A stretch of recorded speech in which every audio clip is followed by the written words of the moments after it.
তৃণমূল কাউন্সিলের কিডন্যাপার মিলন সর্দার ব্যবসায়ীকে অপহরণের দায়ে এবং 9 কোটি টাকা মুক্তিপণ আদায়ের অপরাধে সিআইডির হাতে গ্রেপ্তার হয়েছে। বারাসাতে 2 নম্বর ওয়ার্ডের কাউন্সিলরের বিরুদ্ধে ব্যবসায়ীকে অপহরণের অভিযোগ, সিআইডির হাতে গ্রেপ্তার তৃণমূল কাউন্সিলর মিলন সর্দার।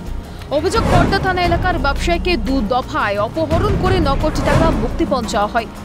যেটা সিআইডি সূত্রে খবর যে পানিহাটির যে ব্যবসায়ী তাকে অপহরণ করে এবং তারপরে মুক্তিপণের দাবিতে 2 দফায় প্রায় 9 কোটি টাকা নেওয়া হয় বলে অভিযোগ, এবং এই মাস্টার মাইন্ড এই মিলন সর্দার, এটাই সিআইডি সূত্রে জানা যাচ্ছে। তৃণমূলের নেতা, বারাসাত পৌরসভার 2 নম্বর ওয়ার্ডের 2বারের কাউন্সিলর, এর বিরুদ্ধে বহু অভিযোগ আছে, নানান দুষ্কর্মের সঙ্গে যুক্ত, চিটফান্ড থেকে আরম্ভ করে নানান দুষ্কর্মের সঙ্গে যুক্ত।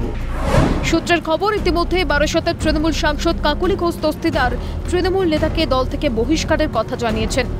বহিষ্কৃত তৃণমূল নেতাকে 9 দিনের হেফাজতে পেয়েছে সিআইডি, কিন্তু এরপরও উঠছে একাধিক প্রশ্ন। সূত্রের খবর, এর আগে আবাস দুর্নীতিতে নাম জড়িয়েছিল তৃণমূলের মিলন সর্দারের। এরপরও কেন 2022 সালে পুরসভা ভোটে তাকে টিকিট? অপহরণে অভিযুক্ত কাউন্সিলরের পাশে যেন দাঁড়ালেন বারাসাতের পুরপ্রধান। আপাত দৃষ্টিতে মনে হয়েছিল সদর্থক ভূমিকা, কারণ ওই এরিয়াটায়, যে এরিয়ায় সেই সময় ও জনপ্রতিনিধি ছিলেন, গরিব মানুষের বসবাস বেশি এবং সেখানে বহু মানুষের চাহিদা হচ্ছে ঘরের, সেই নিরিখে মনে হয়েছিল যে তিনি হয়তো প্রচেষ্টা চালাচ্ছেন। অভিযুক্তের বিরুদ্ধে তদন্ত ছাড়াই টিকিট, প্রভাবশালী হাত কাজে লাগিয়ে আসন দখলের চেষ্টা। মিলন সর্দার আরও এক শাহজাহান, বিস্ফোরক অভিযোগ রাজ্যের বিরোধী দলনেতার। এইরকম গুন্ডা বদমাইশ ভর্তি এ আরেকটা শাহজাহান, এবং কাকলি ঘোষ দস্তিদারের আশীর্বাদ ছিল বলে এতদিন ধরে এই নোংরা কাজগুলো করে গেছে। শুভেন্দু অধিকারী কাজ করে তুলেছেন কাকলি ঘোষ দস্তিদারকে, যদিও অভিযোগ অসত্য বলে উড়িয়ে দিয়েছেন তৃণমূল সাংসদ। এই ধরনের কথার কোনো প্রতিক্রিয়া হয় বলে জানা নেই, কেননা সম্পূর্ণ অসত্য এবং উনি নিজের পদের মর্যাদা দিতে জানেন না। সিআইডি গ্রেপ্তার করার 5 মিনিটের মধ্যে তাকে দল থেকে বহিষ্কার করার চিঠি আমি পৌঁছে দিয়েছি।